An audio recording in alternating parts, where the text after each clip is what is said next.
As I got older, I was actually tested. I'm very strong in both right and left brain, and then I could start putting together the sense of how I live my life because those modes change at different times. I also embrace, I grew up in a town in New York, Huntington, New York, which is the birthplace of our great American poet, Walt Whitman.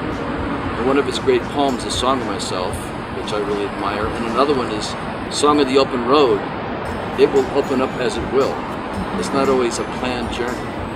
And I would say my life has been a series of unplanned journeys as well as planned ones, and it goes back and forth between those modes, and that's made it quite interesting, including meeting Daryl. I met him at a reception that a former student of mine managed, and we were talking about something totally unrelated to the fields that we work in. It had to do with essentially anthropology, how sometimes the uncle in the tribe or in a family is the one that helps with decisions or can help mentor the young children better than the parents can. And all of a sudden we started talking about what we each did.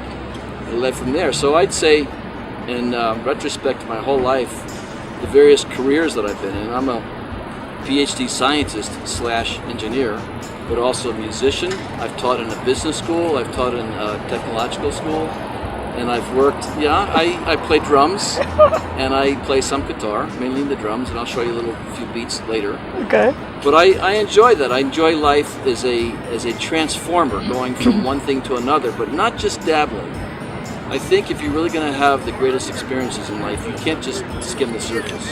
Everything has a journey to it, and unless you embark on that journey and go to depth, you're not going to have the full experience.